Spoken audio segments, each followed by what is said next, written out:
Friends, this is Nidhi and welcome to the science brain. Students, आज हम पढ़ने जा रहे हैं classification of elements and periodicity in properties. जी हाँ, बहुत ही इंटरेस्टिंग चैप्टर है।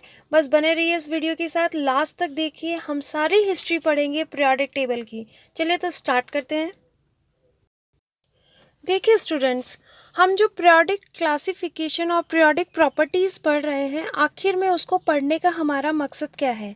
एक्चुअल में जो एलिमेंट्स हैं वो बहुत सारे हैं और उनकी प्रॉपर्टीज़ को और उनकी फ़िज़िकल केमिकल प्रॉपर्टीज़ को पढ़ना हमारे लिए बहुत ज़्यादा मुश्किल है। तो ये बात उसी तरीके से है, फॉर एग्ज़ाम्पल कि जैसे हम लोग हमारी जो कपड़े हैं यानी क्लोथ्स जो हैं, ड्रेसेस जो हैं, अगर उनको हम लोग बिखेर के रख दें यानी बिल्कुल मैनेज्ड वे में नहीं रखें अलमीरा में, तो वो हमें ढूंढने में बहुत ज़्यादा प्रॉब्लम होगी कि हमें कल क्या ड्रेस पहननी है, हमें इस फंक्शन में क्या ड्रेस पहननी है, तो उसको ढूंढने में काफ़ी टाइम लग जाएगा। लेकिन हमें उन क्लोथ्स को बहुत मैनर्ड वे में रखा हुआ है, बहुत अच्छे से तय करके अलमीरा में रखा हुआ है, तो हमें उनको निकालने में बहुत ही ज़्यादा ईजीएस्ट महसूस होगा, बहुत ईजीली हम उसको निकाल लेंगे। ऐसे ही एक और एग्जांपल, मान लीजिए आप अपने रूम में पढ़ रहे हैं और आपकी एक अलमीरा है, शेल्फ है, जिसमें आपने अपनी बुक्स रखी हुई हैं सारी, और वो बुक्स का पता नहीं कि एक बुक नीचे है एक बुक ऊपर है, ऐसे ही सफटे पुराने पेज हैं, कुछ पता नहीं चल रहा है। तो अगर आपको कोई बुक पढ़नी है तो उसको ढूंढने में आपको इतना टाइम लग जाएगा कि आपको पढ़ने के लिए जो एंथुसियाज्म होता है वही ख़त्म हो जाएगा। लेकिन ऐसे ही अपने ने अगर वो जो बुक्स हैं वो वेल मैनर्ड तरीके में सेल्फ के अंदर बहुत अच्छे से सजा के, बहुत अच्छे से जमा के रखी हैं, तो वो बुक को निकालने में हमको बहुत ही आसानी होती है। तो इन दो एग्जाम्पल्स का यहाँ पर क्या वैलिड होता है, मतलब ये किस तरीके से एग्जाम्पल्स हैं जो कि एलिमेंट्स पे मैनर्ड कर रहे हैं। तो देखिए होता क्या है कि एलिमेंट्स जो होते हैं उनकी प्रॉपर्टीज़, उनकी फ़िज़िकल प्रॉपर्टीज़ के हिसाब से हम लोग पढ़ते हैं, क्योंकि एक सिंगल एलिमेंट को पढ़ना या उसके बारे में सारी नॉलेज गेन करना बहुत मुश्किल हो जाता है, क्योंकि अराउंड प्रेजेंट टाइम में 114 या इससे ज़्यादा एलिमेंट्स जो हैं वो प्रेजेंट हैं, तो उनकी एक एक की स्टडी करना बहुत ज़्यादा मुश्किल हो जाता है। इसलिए एलिमेंट्स को फ़िज़िकल और केमिकल प्रॉपर्टीज़ के हिसाब से उनको एक टेबल में अरेंज किया गया, और अगर हमें उसकी स्टडी करनी है तो हम उस रिलेटेड ब्लॉक से या ग्रुप से या पीरियड से हम लोग बहुत ही इजीली पढ़ाई कर लेते हैं। तो इस पीरियोडिक टेबल को पढ़ने के लिए या फिर इस पीरियोडिक टेबल को बनाने के लिए बहुत सारे साइंटिस्ट का कंट्रीब्यूशन है। तो इनको हम लोग आज डिटेल में स्टडी करेंगे और उन्होंने क्या क्या कंट्रीब्यूशन दिया इस पीरियोडिक टेबल में, और कैसे आज एक मॉडर्न पीरियोडिक टेबल हमारे सामने है बहुत ही ईजीएस्ट वे में। तो हमें बस यहाँ पर उनकी हिस्ट्री पढ़नी है। तो चलिए स्टार्ट करते हैं। पीरियोडिक टेबल की क्लासिफिकेशन में या उसकी जो अरेंजमेंट में बहुत सारे साइंटिस्ट ने अपना कंट्रीब्यूशन दिया। उनमें से कुछ इम्पॉर्टेंट जो है वो आज हम स्टडी करने वाले हैं। फर्स्ट इज डॉबर्नर, जो साइंटिस्ट थे, उन्होंने सबसे पहले जो पीरियोडिक टेबल में है अपना कंट्रीब्यूशन दिया था। नेक्स्ट जो थे जॉन अलेक्जेंडर न्यूलैंड्स थे, एंड जो नेक्स्ट थे वो थे दिमित्री मेंडलेव। और इसके बाद में मॉडर्न पीरियोडिक टेबल, और मॉडर्न पीरियोडिक टेबल आज तक भी रिफाइंड होती रहती है, उसमें जो एलिमेंट्स जो हैं वो जॉइन होते रहते हैं। तो प्रेजेंट टाइम में अब जो पीरियोडिक टेबल हमारे हैं वो मॉडर्न पीरियोडिक टेबल है, लेकिन स्टार्टिंग जो है वो डॉबर्नर साइंटिस्ट ने की थी। देखिए डॉबर्नियर, जॉन डॉबर्नियर 1800 यानी 1800 ईस्वी में उन्होंने जो है सबसे पहले पीरियोडिक टेबल को जो है वो क्लासीफाई करने की कोशिश की थी। Was the first to consider the idea of trends, या उन्होंने जो है उनको एक आइडिया मिला ट्रेंड्स का। Among properties of elements, Dobereiner notice that the middle element of each of the triads had a atomic weight of the other two. उन्होंने क्या किया कि उन्होंने ट्रेड्स, यानी देखिए यहाँ पर जो है ये ट्राइड्स का वर्ड है, इनको ये जो डॉबर्नियर का क्लासिफिकेशन था उसको लॉ ऑफ ट्राइड्स भी बोलते हैं। एक्चुअल में ट्राइड्स क्या होता है, जो पीरियोडिक टेबल होती है उस पीरियोडिक टेबल में तीन तीन के एलिमेंट का उन्होंने ट्राइड्स बनाया। ट्राई मतलब कोई 3 से रिलेटेड है, ठीक है। तो तीन तीन एलिमेंट का उन्होंने ट्राइड्स बनाए, और उन ट्राइड्स में उन्होंने देखा कि जो फर्स्ट और जो लास्ट एलिमेंट था उनकी जो एटॉमिक मास थे वो बीच वाले के एवरेज के थे, ठीक है। जैसे हम लोग निकालते हैं यहाँ पर, उन्होंने तीन जो ट्रेड्स बनाए थे, वो था लिथियम, सोडियम, पोटेशियम का, CaSrBa का, क्लोरीन, ब्रोमीन, आयोडीन का, ठीक है, ClBrI का। तो ये तीन ट्रेड्स उन्होंने बनाए थे। अब कैसे उन्होंने कॉन्फ़िगरेशन निकाली है, कैसे उन्होंने एटॉमिक मास निकाला, वो देखते हैं। देखिए, जैसे लिथियम जो है उसका एटॉमिक मास 7 होता है और पोटेशियम का एटॉमिक मास जो होता है 39 होता है। तो उन्होंने ये कहा था कि अगर हम इन दोनों का प्लस करेंगे और डिवाइडेड बाय 2 कर देंगे तो हमें मतलब अर्थमेटिक मीन जो है वो बीच वाले का मिल जाएगा, जो बीच वाला एलिमेंट है उसका एटॉमिक मास निकल के आ जाएगा, ठीक है। तो उन्होंने ये कहा था कि एक एवरेज जो एटॉमिक मास है वो हमारे सामने आ जाएगा, या तो नियर एटॉमिक मास आ जाएगा या फिर एवरेज एटॉमिक मास जो है हमारे सामने ऐसा करने से आ जाएगा, ठीक है। तो उन्होंने क्या किया, लिथियम का जो था वो 7 था एटॉमिक मास, प्लस पोटेशियम का 39 था, और उन्होंने क्या किया, डिवाइडेड बाय 2 कर दिया। देन 46/2 इसका आता है, तो 23 आंसर आया। तो 23 एटॉमिक मास जो होता है वो सोडियम का होता है। तो वो बहुत खुश हो गए कि ये जो ट्रिक थी वो हमारी काम कर रही है, कि फर्स्ट एंड लास्ट 2 एलिमेंट्स का अगर हम लोग प्लस करेंगे और अर्थमेटिक मीन निकालेंगे तो जो मिडिल वाला है उसका एटॉमिक मास निकल के आ जाएगा।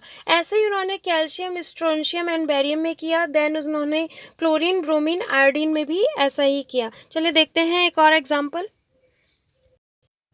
दूसरा जो ट्रेड्स उन्होंने लिया था वो था कैल्शियम, स्ट्रोंशियम एंड बेरियम का। तो इनका एटॉमिक नंबर जो था वो एटॉमिक मास जो था वो था 40 एंड 137। तो उन्हें बीच वाले का क्या निकालना था, एवरेज एटॉमिक मास निकालना था। तो एवरेज एटॉमिक मास निकालने के लिए उन्होंने 40 प्लस 137 किया, देन डिवाइडेड बाय 2 किया, तो आंसर आया 177 अपॉन में 2 इज इक्वल्स टू 88.5। तो ये जो था एवरेज था 88.5, इसका एवरेज मीन निकल के आ गया। ऐसे ही उन्होंने क्लोरीन, ब्रोमीन, आयोडीन में किया, ClBr आयोडीन। तो क्लोरीन का होता है 35.5, देन इसके बाद में आयोडीन, और ब्रोमीन का होता है 80। ओके, तो 35.5 प्लस 127 अपॉन में 2, तो रिजल्ट निकल के आया 81.25, जो कि लगभग सिमिलर था, नियर था एटॉमिक मास ब्रोमीन के। तो इस तरीके से उन्होंने ट्रेड्स निकाले थे। ट्रेड्स निकालने के बाद साइंटिस्ट डॉबरनियर ने कुछ डिसीजंस भी निकाले, कुछ कंक्लूजन्स निकाले। उन्होंने कहा कि ये ऑल और जो है वो मेटल्स हैं।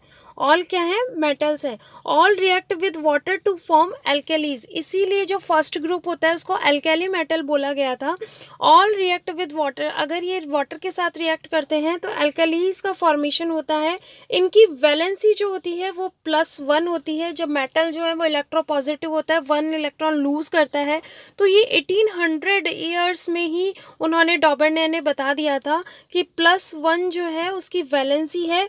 There chemical properties is same, और इन सब की जो केमिकल प्रॉपर्टीज हैं ये सेम है। लेकिन डॉबरनियर ने जो ट्रेड्स निकाला था वो बहुत ज़्यादा नहीं चल पाया, मतलब बहुत ही कम चल पाया। कुछ एलिमेंट्स के लिए ये एप्लीकेबल हुआ। उन्होंने जब बाकी एलिमेंट्स पे इसको एप्लीकेबल किया तो एवरेज मीन से बहुत ज़्यादा या बहुत कम एटॉमिक मास निकल के आ रहा था। तो ये सूटेबल नहीं था पीरियोडिक क्लासिफिकेशन के हिसाब से, इसलिए उनका जो रूल था या जो लॉ था वो 3 या 4 ट्रेड्स के बाद में जो है स्टॉप हो गया था। तो इनकी लिमिटेशंस थी, he failed to arrange all known elements in from triads, यानी उन्होंने जो है बाकी एलिमेंट्स के लिए ये ट्रेड्स नहीं बना पाए थे। Other elements found in group but different in properties, मतलब अगर वो उनको ग्रुप में रख भी रहे थे, ट्रेड्स में रख भी रहे थे, तो लेकिन उनकी प्रॉपर्टीज़ जो थी लाइक फिजिकल प्रॉपर्टीज़ या केमिकल प्रॉपर्टीज़, तो वो उनकी क्या थी, डिफरेंट थी। इसलिए उनका जो ट्रेड रूल था वो फेल हो चुका था। ठीक है, तो नेक्स्ट देखिए। डॉबरनेयर के बाद में जो नेक्स्ट साइंटिस्ट आए थे क्लासिफिकेशन ऑफ एलिमेंट्स में, उन्होंने बहुत ज़्यादा अपना कंट्रीब्यूशन दिया था, वो थे न्यूलैंड। और इनका जो लॉ था वो न्यूलैंड लॉ ऑफ ऑक्टेव के नाम से जाना गया था। इन्होंने जो एलिमेंट्स थे उनको एटॉमिक मास के अकॉर्डिंग अरेंज किया था, और ये पहली बार ऐसा हुआ था कि जो एलिमेंट्स हैं वो एटॉमिक मास के थ्रू अरेंज्ड हों। न्यूलैंड लॉ ऑफ ऑक्टेव्स जो साइंटिस्ट थे न्यूलैंड जो थे, उन्होंने 1865 में अपना ये लॉ दिया था, और ये बहुत ही ज़्यादा शौकीन थे म्यूज़िक के, इसलिए उन्होंने अपने लॉ को जो है वो सारे गामा से रिलेट किया था। देखिए, जैसे कि आपको सामने टेबल दिखाई दे रही है, उन्होंने जो एलिमेंट्स हैं उनको इस तरीके से अरेंज किया था, जैसे कि जो हमारे म्यूज़िकल जो फर्स्ट जो ताल होती है, लय जो होती है, वो होती है सा रे गा मा पा धा नी सा। तो ये उन्होंने कहा था कि जो 7 सुर होते हैं, तो उनमें जो पहला सुर होता है वो फिर से अगेन जो 8वां सुर है वो कहला जाता है, मतलब सेम जो सुर होते हैं वो सा सा 7 के बाद में फिर से अगेन स्टार्ट हो जाते हैं।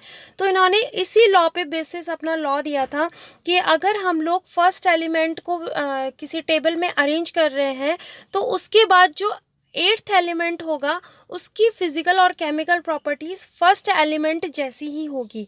तो उन्होंने ये हमें बताया था। आगे और देखते हैं तो क्लियरिटी आएगी आपके। देखिए स्टूडेंट्स, जो न्यूलैंड लॉ ऑफ ऑक्टेव्स था, उन्होंने 1865 में अपना जो लॉ था न्यूलैंड लॉ ऑफ ऑक्टेव्स वो प्रेजेंट किया था, और उनका जो क्लासिफिकेशन था वो एटॉमिक मास के हिसाब से था, यानी उन्होंने जो एलिमेंट्स थे सारे उनको अरेंज किए थे एटॉमिक मास के हिसाब से। ओके, डॉबरनेयर ने जब अपने प्रीवियस में क्लासिफिकेशन किया 1800 ईस्वी में, तो उनकी जो 31 एलिमेंट्स के अराउंड उन्होंने पीरियोडिक टेबल के लिए कंट्रीब्यूट किए। इन्होंने 65 यानी न्यूलैंड ने 65 एलिमेंट्स की जो है क्लासिफिकेशन हमें बताई थी। ओके, तो इन्होंने देखिए elements in order of increasing atomic weight, इन्होंने एटॉमिक वेट के हिसाब से जो है एलिमेंट्स को इंक्रीजिंग ऑर्डर में अरेंज किया। देन एवरी 8th एलिमेंट, जो 8th एलिमेंट है, will have property similar to first element, यानी जो 8th एलिमेंट है उसकी प्रॉपर्टी बिल्कुल सेम फर्स्ट एलिमेंट की जैसी होगी। जैसे सुर है सा रे गा मा पा धा नी सा, फिर से सा स्टार्ट हो जाता है तो सा और सा सेम होता है। इसी तरीके से 8th एलिमेंट की प्रॉपर्टी जो है वो फर्स्ट एलिमेंट की प्रॉपर्टी से बिल्कुल इक्वल थी। देन स्टार्टिंग फ्रॉम एनीवेयर, अगर हम वो टेबल जो है वो कहीं से भी स्टार्ट करें तो उसका जो 8th है वो उसके सिमिलर होगा। जैसे देखिए फॉर एग्जांपल ये दे रखा है, यहाँ पर लिथियम है, यहाँ से काउंट करते हैं 1 2 3 4 5 6 7 8। ये 8th की प्रॉपर्टी जो है वो सिमिलर टू लिथियम, यानी सोडियम जो है वो लिथियम की तरह बिहेव करेगा। अगर हम यहाँ से लेते हैं, बोरोन से लेते हैं, तो 1 कार्बन 2 3 4 5 6 7 8। तो ये 8th वाला जो एल्यूमिनियम है वो बोरोन की तरह ही बिहेव करेगा। तो इनका ये जो क्लासिफिकेशन था ये लोगों को बहुत पसंद आया और ये बहुत अच्छा चला। लेकिन कुछ जो प्रॉपर्टीज़ थी वो मेरिट्स और डीमेरिट्स हर चीज़ में निकलती हैं, तो इनकी भी कुछ मेरिट्स निकली और कुछ डीमेरिट्स निकली, और जब डीमेरिट्स निकली तो इनका जो लॉ है वो फेल हो गया। देखिए इनकी मेरिट्स क्या थी। मेरिट्स थी, first time element were arranged in increasing atomic wait. जो न्यूलैंड साइंटिस्ट थे उन्होंने फर्स्ट टाइम जो है एलिमेंट्स को अरेंज किया था in increasing order of atomic weight. Lighter elements जो थे lithium sodium potassium and beryllium magnesium and calcium, ये जो थे वेयर ग्रुप टुगेदर, इनको जो है एक ही ग्रुप में रखा गया, यानी लाइटर एलिमेंट्स जो उनकी प्रॉपर्टी के हिसाब से भी इनको क्या रखा गया, एक ही ग्रुप के अंदर रखा गया। लेकिन कुछ इनकी डीमेरिट्स निकल के आ गई। अब वो डीमेरिट्स क्या थी, नोबल गैस डिस्कवरी, इन्होंने जो है नोबल गैस को डिस्कवर नहीं किया था।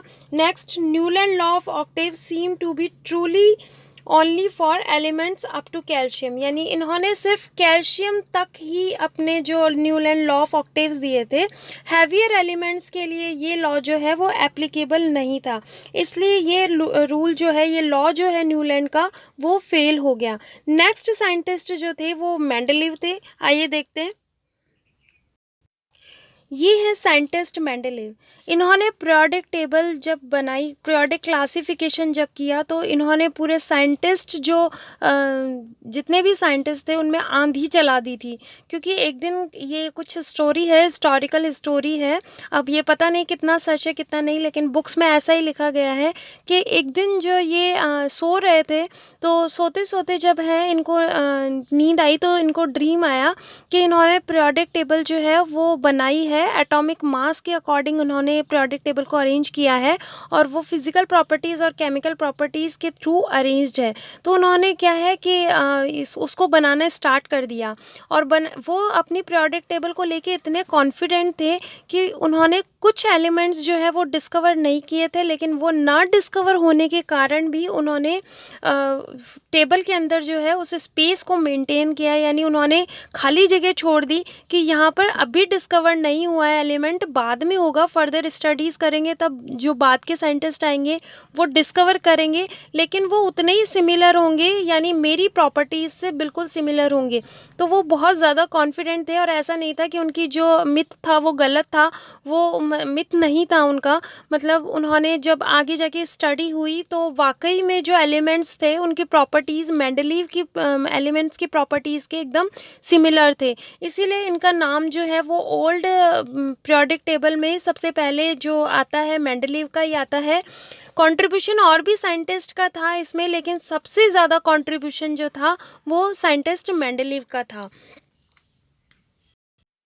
देखिए, ये है ओल्ड पीरियोडिक टेबल। ये old periodic table based on Mendeleev periodic table, देखिए बिल्कुल अलग है। इन्होंने जो है 8 ग्रुप्स बताए थे और पीरियड 7 बताए थे, और उनको वर्टिकल और हॉरिजॉन्टल लाइन में उनको अरेंज किया था, और जब उनको किसी एलिमेंट के बारे में नहीं पता था तो उन्होंने उस ब्लॉक को खाली छोड़ दिया था, और उनको एक एक का नाम दिया था, वो अभी आगे पढ़ेंगे फर्दर। एक बार आप ये पीरियोडिक टेबल देख लीजिए, इस तरीके से कितने डिफरेंट है ये जो मॉडर्न पीरियोडिक टेबल है और उससे ये ओल्ड पीरियोडिक टेबल है, बहुत ज़्यादा डिफरेंट है। देखिए, 0 ग्रुप को उन्होंने यहाँ पर अरेंज किया था, लेकिन उन्होंने अरेंज किया यानी उन्होंने नोबल गैस के बारे में बताया था। तो देखिए, अब स्टडी करते हैं मेंडलीव जी के बारे में। देखिए स्टूडेंट, न्यूलैंड के बाद में जो फेमस साइंटिस्ट जो आए थे वो थे दिमित्री मेंडलीव। दिमित्री मेंडलीव ये रशियन केमिस्ट थे। इन्होंने पीरियोडिक को क्लासिफाई किया था, और वो अपने पीरियोडिक टेबल को लेके बहुत ज़्यादा कॉन्फिडेंट थे कि आगे जाके ये बहुत ज़्यादा हेल्प करेगी मॉडर्न पीरियोडिक टेबल में। Okay, Mendeleev who was responsible for publishing the periodic law for the first time, मतलब जो पहले साइंटिस्ट थे उन्होंने पीरियोडिक टेबल में कॉन्ट्रीब्यूशन दिया था, लेकिन उन्होंने कभी पब्लिश नहीं किया अपनी पीरियोडिक टेबल को, लेकिन मेंडलीव ने अपनी पीरियोडिक टेबल को पब्लिश किया। इसके बाद में देखिए, the properties of the elements are a periodic function of their atomic weights.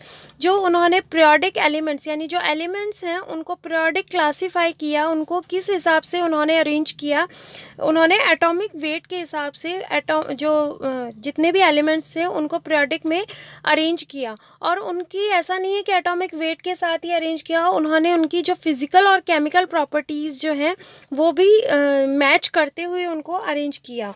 उसके बाद में अरेंज्ड एलिमेंट इन हॉरिजॉन्टल रोज, यानी हॉरिजॉन्टल रोज में उन्होंने अरेंज किया, एंड वर्टिकल कॉलम्स में उनको एक टेबल में increasing order of atomic weight में उन्होंने ये अरेंज किया था सारे एलिमेंट्स को।